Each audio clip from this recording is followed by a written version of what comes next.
बिस्मिल्लाहिर्रहमानिर्रहीम। अस्सलाम वालेकुम स्टूडेंट्स। आज हम CS 510 फाइनल टर्म से ऑब्जेक्टिव प्रिपरेशन करेंगे, जिसमें हम वीक नंबर 7 से वीक नंबर 15 तक के जो मोस्ट इंपॉर्टेंट क्वेश्चंस हैं उन्हें रेडी करेंगे।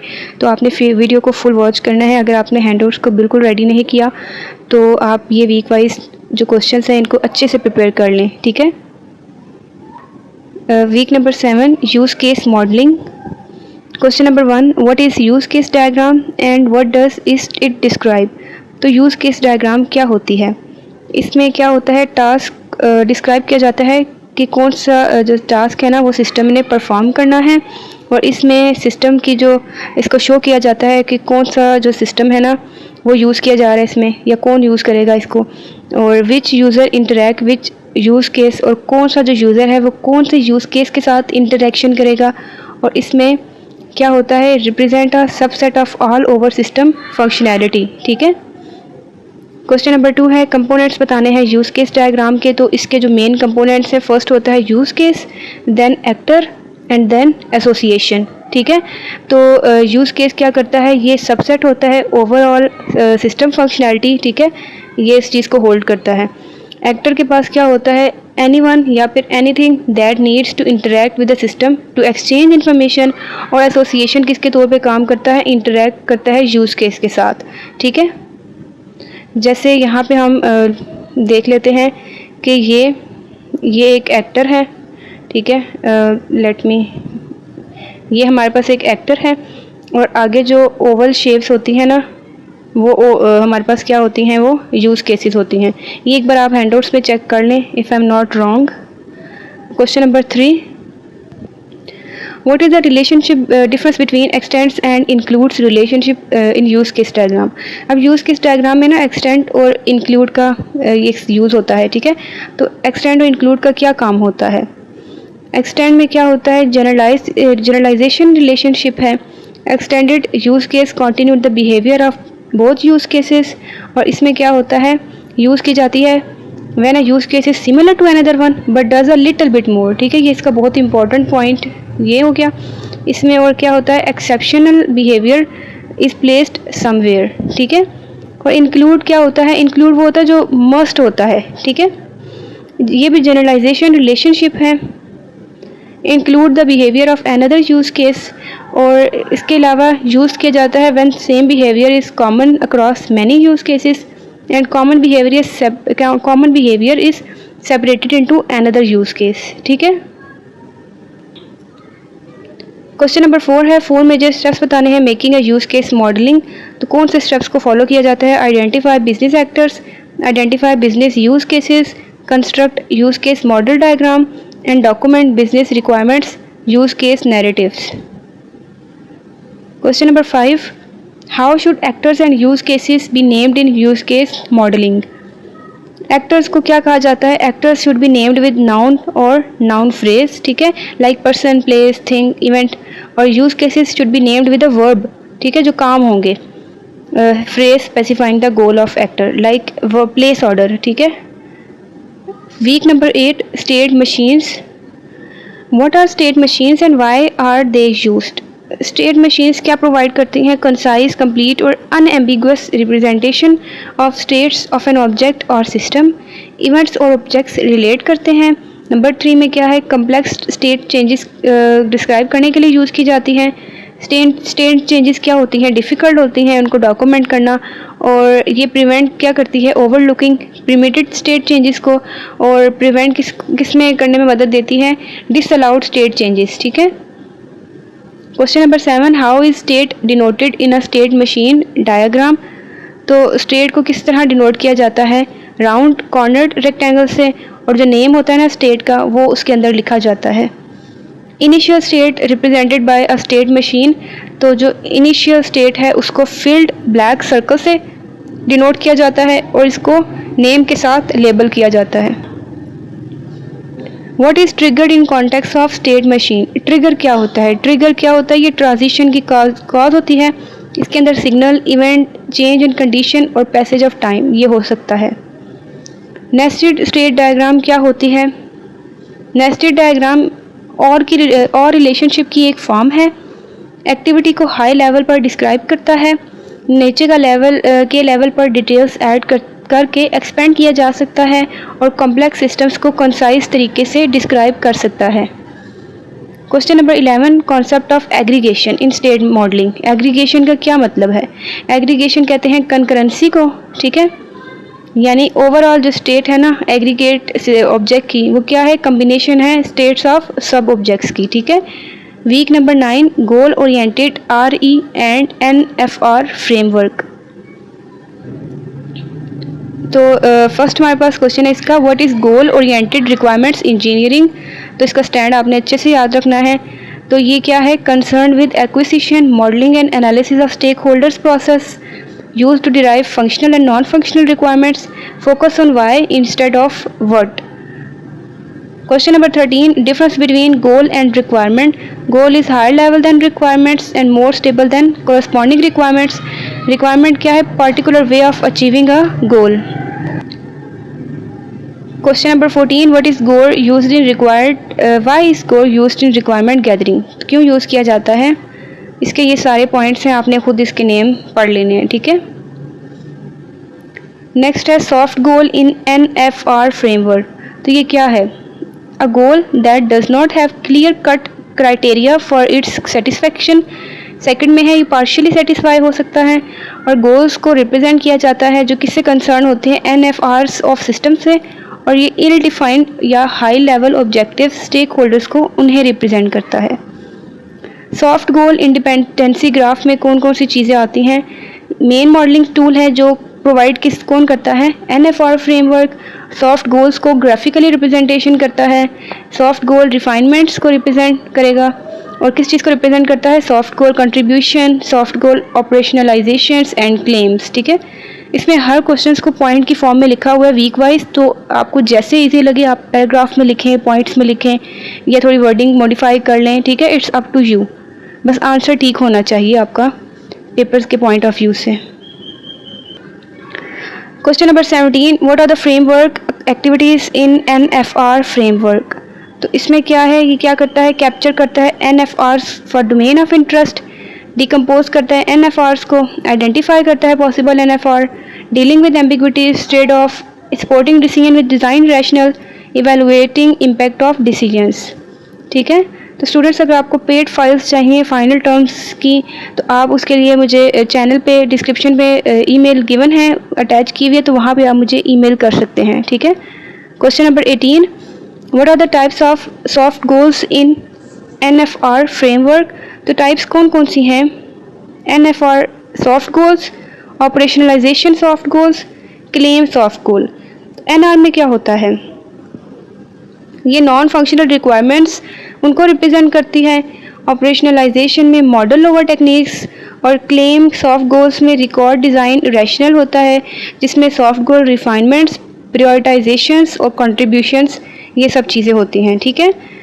Week number 10, KAOS methodology. KAOS methodology क्या होती है? इसका जो स्टैंड है वो है knowledge acquisition in automated specification. ये मेथडोलॉजी है किस चीज़ के लिए? रिक्वायरमेंट्स इंजीनियरिंग की। और थर्ड पॉइंट है एनालिसिस को रिक्वायरमेंट्स मॉडल बनाने में मदद देती है। और लास्ट पॉइंट है केओस मॉडल से रिक्वायरमेंट्स डॉक्यूमेंट्स डिराइव करने में मदद करती है। क्वेश्चन नंबर है 20, what are the main concepts in KAOS ontology. तो इसमें मेन कॉन्सेप्ट्स कौन से हैं? पहला है ऑब्जेक्ट। इसमें क्या होती हैं? Things of interest whose instances may evolve from state to state। Operations में इनपुट आउटपुट रिलेशंस होते हैं ऑब्जेक्ट्स के ऊपर, और operations application define state transition. Agent में क्या होता है? Kind of object that act as a processor for operations, and ये ह्यूमन हो सकते हैं, डिवाइसेस या फिर सॉफ्टवेयर। गोल में क्या होता है कि प्रेस्क्रिप्टिव स्टेटमेंट होती है, इंटेंट अबाउट सम सिस्टम, और सेटिस्फेक्शन रिक्वायर्ड होती है कॉपरेशन ऑफ एजेंट्स को। 4 मॉडल्स बताने हैं केओस के। अगर तो शॉर्ट में जस्ट पूछे ना कि नेम आप बता दें इन 4 मॉडल्स के, तो आपने जस्ट नेम बता देने हैं। तो गोल मॉडल में क्या होता है? गोल्स को रिप्रेजेंट किया जाता है और एजेंट्स को असाइन किया जाता है। ऑब्जेक्ट मॉडल में एक UML मॉडल होता है जो कि फॉर्मल स्पेसिफिकेशन गोल्स की उससे डिराइव करता है। ऑपरेशन मॉडल में वेरियस सर्विसेज जो कि सॉफ्टवेयर एजेंट्स को प्रोवाइड की जाती हैं उसको डिफाइन करता है। रिस्पॉन्सिबिलिटी में वेरियस एजेंट्स को रिस्पॉन्सिबिलिटीज डिफाइन की जाती हैं। क्वेश्चन नंबर 22, कंप्लीटनेस क्राइटेरिया बताना है केओस गोल मॉडल का। तो पहला क्राइटेरिया क्या है कि गोल मॉडल को कंप्लीट किया जाए जब लीफ गोल क्या हो, या फिर इसमें एक्सपेक्टेशन हो, डोमेन प्रॉपर्टी हो या रिक्वायरमेंट हो। दूसरा क्राइटेरिया क्या है कि गोल मॉडल कंप्लीट हो अगर जो रिक्वायरमेंट है उसे प्लेस किया जाए under the responsibility of one and only one agent, ठीक है, सिर्फ एक एजेंट को रिस्पॉन्सिबल बनाया जाए, ठीक है, तो उससे ये क्राइटेरिया नंबर 2 में आता है। नेक्स्ट है टाइप्स बतानी है ऑब्जेक्ट्स की केओस ऑब्जेक्ट मॉडल के अकॉर्डिंग। फर्स्ट है एंटिटीज़। एंटिटीज़ इंडिपेंडेंट और पैसिव ऑब्जेक्ट्स होती हैं। Example elevator, doors, buttons. Agents क्या होते हैं, ये इंडिपेंडेंट और एक्टिव ऑब्जेक्ट्स होते हैं, लाइक एलिवेटर कंपनी, पैसेंजर और एलिवेटर कंट्रोलर। एसोसिएशंस ये डिपेंडेंट हैं और ये पैसिव ऑब्जेक्ट्स हैं। For example at association linking a cage to a floor, ठीक है। क्वेश्चन नंबर 24, रिस्पॉन्सिबिलिटी डायग्राम बतानी है केओस की। हर एजेंट की रिक्वायरमेंट्स और एक्सपेक्टेशंस को डिस्क्राइब करता है। सेकंड में है ये बताता है हर एजेंट किस चीज़ का रिस्पॉन्सिबल है। थर्ड में गोल मॉडल की रिक्वायरमेंट्स और एक्सपेक्टेशंस को रिव्यू करके बनाया जाता है। लास्ट पॉइंट है हर रिक्वायरमेंट्स और एक्सपेक्टेशंस को एक एजेंट असाइन किया जाता है।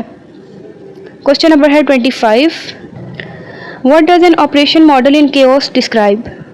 तो केओस किस चीज़ को डिस्क्राइब करता है, behaviour required by agents, behaviour help fulfil requirements, behaviours are express through operations, operations work on objects.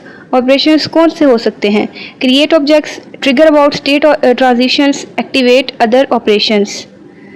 Completeness criteria बताना है केओस का क्या है कि एजेंट जो परफॉर्म करे ऑपरेशन, इनपुट और आउटपुट डाटा हर ऑपरेशन का, ऑपरेशंस को कब एग्जीक्यूट किया जाए और जो तमाम ऑपरेशंस जो जस्टिफाई हों एग्जिस्टेंस ऑफ सम रिक्वायरमेंट से, ठीक है।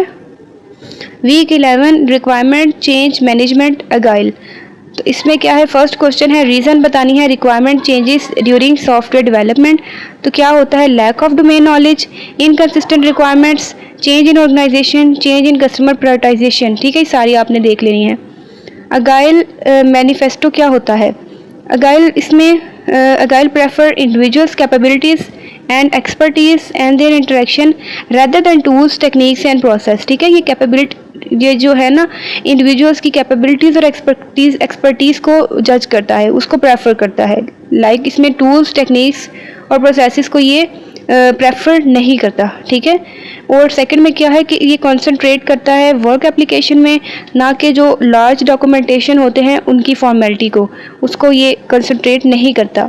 अगाइल हाईली कंटेम्पलेट, इसके अंदर ये इसका क्लोज रिलेशनशिप होता है कस्टमर से through continuous conversation rather than contract negotiation, ठीक है। और अगाइल क्या अज्यूम करता है, to adopt and respond frequently over change request rather than following a plan. Question number है 29, what is extreme programming, XP, and what are its key rule? Extreme programming is the most famous agile technique. It uses story cards for elicitation a user story provide business value to the customer.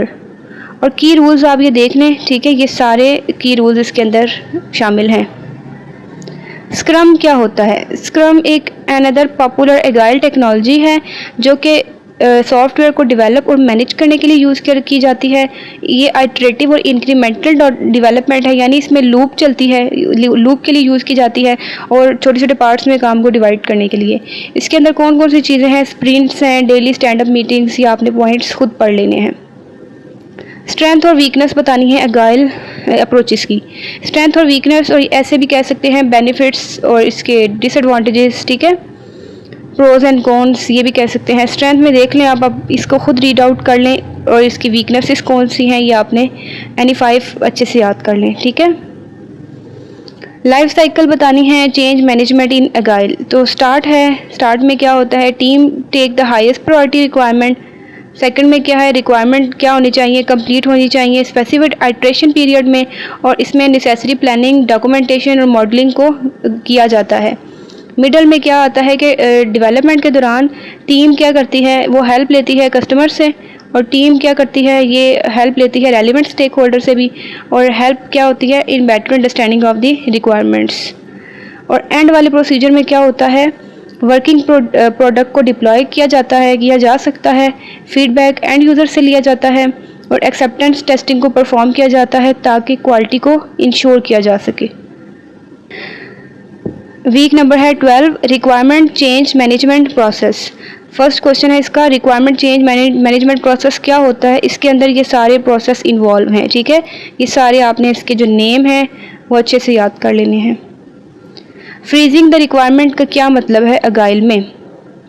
अगाइल क्या करता है, ये embrace करता है requirement changes को। इसका मतलब ये नहीं कि रिक्वायरमेंट चेंज की जा सके हर स्टेज में, सॉफ्टवेयर डेवलपमेंट के हर स्टेज में। अगाइल फॉलो करता है ऑर्गेनाइज प्रोसेस को ताकि चेंजेस को एक्सेप्ट किया जाए, न्यू रिक्वायरमेंट्स को एक्सेप्ट किया जाता है अगली आइट्रेशन में जाने के लिए, और ये जो है ये करंट रिलीज को फोर्स नहीं करते, ठीक है। नेक्स्ट हमारे पास है कि एक्सपी और ओपन अप क्या अलाउ करते हैं कि चेंजेस को एक्सेप्ट करें to a certain extent during the development iteration, और XP and open up recommended suggesting the requirement for next iteration. What is value oriented prioritization? A technique that is used to identify business value areas, ठीक है। और इसमें क्या होता है, stake holder identify करते हैं बिजनेस वैल्यू एरियाज को, like sales, marketing, strategy, customer retention. Next point क्या है इसका कि जो पॉजिटिव न्यूमेरिक वैल्यू है वो असाइन की जाती है हर बिजनेस वैल्यू एरिया को, वैल्यूज़ को असाइन किया जाता है ताकि जो रिक्वायरमेंट है निगोसिएशन और कंसल्टेशन के बाद स्टेक होल्डर उसे भी असाइन किया जाए, ठीक है। रिस्क को आइडेंटिफाई किया जाता है, नेगेटिव वैल्यू को असाइन किया जाता है टू ईच रिस्क, और फाइनल वेट जो है रिक्वायरमेंट का वो कैलकुलेट किया जाता है, ठीक है, subtracting the sum of risk weights from the sum of business value weights. Week 13 है requirements evaluation and prioritisation. What is usability according to ISO। तो ISO के अकॉर्डिंग इसकी डेफिनेशन बतानी है। यूजेबिलिटी क्या होती है, defined by ISO। Usability is the extent to which product can be used by specific users, help users achieve specific goals, और किस पे फोकस करती है, effectiveness, efficiency and satisfaction. Metrics बताने हैं यूजेबिलिटी को मेजर करने के, time to complete task, fraction of task completed, fraction of task completed in given time, number of errors and time spent on errors.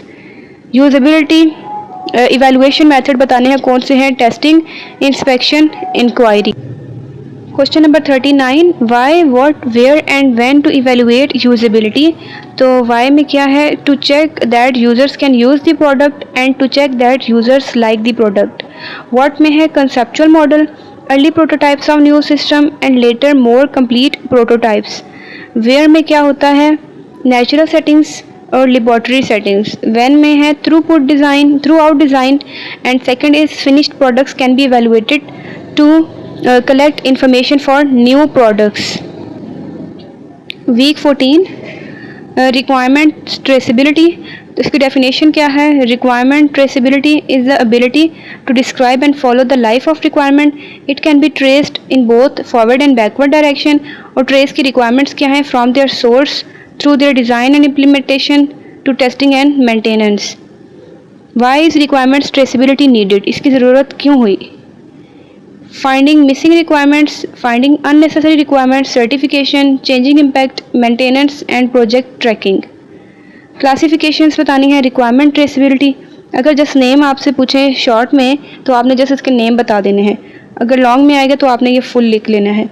Backward from traceability में क्या होता है, links requirements to their sources, documents और people. Forward में क्या होता है, links requirements to design and implementation component.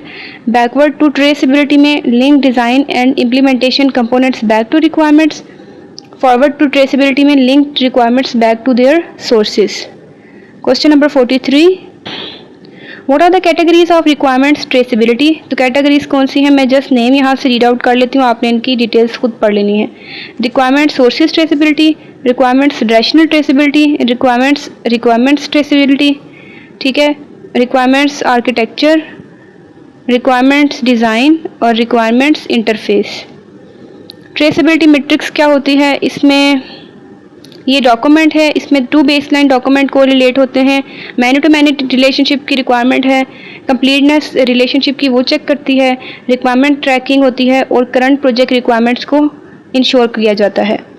Types कौन कौन सी हैं ये भी आपको मैं जस्ट नेम बता देती हूँ, फॉरवर्ड, बैकवर्ड और बाई डायरेक्शनल। इसकी आपने जो डिटेल है वो आपने स्किप नहीं करनी, इसको भी रीड कर लेना है।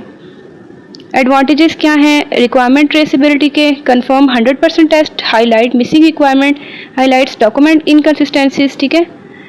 रिक्वायरमेंट ट्रेसेबिलिटी टूल्स कौन से हैं, फर्स्ट इज कैलिबर RM जो कि सेंट्रलाइज्ड रिपोजिटरी है, requirement traceability across life cycle और एनालिसिस को इम्पैक्ट करती है। डोर्स क्या होती है, इसके अंदर टेलीलॉजिक टूल यूज़ होता है और इसको किस लिए यूज़ किया जाता है, capture, link, trace and manage requirements for large applications. Week number 15 requirements document verification and validation. तो इसमें जो SRS है ना उसकी डेफिनेशन बतानी है। SRS क्या होता है, ये एक फॉर्मल डॉक्यूमेंट है जो कि रिक्वायरमेंट को कम्युनिकेट करने के लिए यूज़ किया जाता है। कस्टमर, इंजीनियर्स और मैनेजर्स यूज़ करते हैं। इसमें सर्विसेज और फंक्शंस सिस्टम के वो प्रोवाइड किए जाते हैं, कंस्ट्रेंट्स होते हैं और ओवरऑल प्रॉपर्टीज़ होती हैं सिस्टम की। Who are the users of requirement document, users कौन होते हैं, system customers, managers, engineers, test engineers, system maintainers, engineers. Characteristics बतानी है गुड SRS की, आपने खुद रीड कर लेनी है। पार्ट्स बताने हैं IEEE या NC स्टैंडर्ड में, ठीक है। फॉर SRS तो सबसे पहले होता है इंट्रोडक्शन, इंट्रोडक्शन के अंदर ये सारी चीज़ें शामिल हैं, ठीक है। देन आ जाता है जनरल डिस्क्रिप्शन, तो इसके अंदर ये सब चीज़ें हैं, product, functions, user characteristics. Then specific requirements जिसमें फंक्शनल, नॉन फंक्शनल और इंटरफेस रिक्वायरमेंट्स आ जाती हैं। देन अपेंडिक्स हैं और फिर इंडेक्स, ठीक है। डिफरेंस बताना है वेरिफिकेशन और वैलिडेशन। वेरिफिकेशन में चेक किया जाता है प्रोडक्ट अगेंस्ट स्पेसिफिकेशन और ये वाइट बॉक्स और ब्लैक बॉक्स टेस्टिंग में यूज़ की जाती है। वैलिडेशन में यूज़र्स की एक्सपेक्टेशन को चेक किया जाता है और ये इंस्पेक्शन और FTR के लिए यूज़ की जाती है। ब्लैक बॉक्स टेस्टिंग में क्या होता है, कंपोनेंट या फिर सिस्टम किसकी तरह ट्रीट करता है, ब्लैक बॉक्स की तरह, और इसमें रिक्वायर्ड बिहेवियर को टेस्ट किया जाता है। Concern not concern with how inputs are transform into output, और इसके अंदर कंसर्न शामिल नहीं होता। इंटरनल एप्लीकेशंस जो है विजिबल नहीं होती। टेस्टर क्या करते हैं, वो प्रोवाइड करते हैं इनपुट इंटरफेस के थ्रू, आउटपुट को चेक किया जाता है एक्सपेक्टेड रिजल्ट के अगेंस्ट। अगर आउटपुट मैच हो जाए तो सिस्टम करेक्ट है, अदरवाइज इसके अंदर डिफेक्ट है सिस्टम में, ठीक है। नेक्स्ट हमारे पास वाइट बॉक्स टेस्टिंग। ये क्या करता है, लुक इनसाइड द सिस्टम, और इसमें सिस्टम क्या करता है, ये इवैल्यूएट करता है और सिस्टम को इम्प्लीमेंटेशन किया जाता है। एनालाइज किस तरह करते हैं, डिज़ाइन को, कोड स्ट्रक्चर और डॉक्यूमेंटेशन को, और टेस्ट केसेस क्रिएट की जाती हैं ताकि इंटरनल स्ट्रक्चर को टेस्ट किया जा सके। डिफेक्ट रिमूवल प्रोसेस क्या होते हैं, इसके अंदर run the scenario describe in bug report, try to reproduce defect. अगर जो रिप्रोड्यूस करें तो रूट कॉस्ट आइडेंटिफाई करनी पड़ती है, डिटेक्ट करना पड़ता है इसको, और पैच को क्या करना पड़ता है, send patch to the testing team. Patch को जो है वो टेस्टिंग टीम को सेंड करना होता है, और बग रेजोल्यूशन रिपोर्ट को भी सेंड करते हैं। नेक्स्ट हमारे पास क्वेश्चन है, व्हाट इज साइक्लोमेट्रिक कम्प्लेक्सिटी। ये एक सॉफ्टवेयर मीट्रिक है जो कि प्रोग्राम की कम्प्लेक्सिटी को इंडिकेट करने के लिए यूज़ की जाती है, और इसका जो फार्मूला है वो है V of G is equal to E minus n+2। E जो है वो नंबर ऑफ़ एजेस को शो करते हैं और n नंबर ऑफ़ नोड्स। तो स्टूडेंट्स ये हमारी वीडियो कंप्लीट हो गई है फाइनल टर्म सब्जेक्टिव की। तो अगर आपको वीडियो अच्छी लगी तो काइंडली चैनल को लाइक, शेयर, सब्सक्राइब मस्ट किया करें, ठीक है। अपने फ्रेंड्स के साथ वीडियो को शेयर किया करें ज़्यादा से ज़्यादा, और कमेंट्स में आपने वैल्यूएबल फीडबैक मस्ट शेयर करना है कि आपका इस वीडियो में से कितने % पेपर आया है, ताकि जो बाकी स्टूडेंट्स हैं उनकी भी हेल्प हो सके। और आप अर्ली मुझे अपने कोर्स कोड कमेंट्स में मेंशन किया करें ताकि आपको ऑन टाइम वीडियो मिल जाए, ठीक है। तो आपने चैनल को मस्ट सब्सक्राइब करना है। Thanks for watching.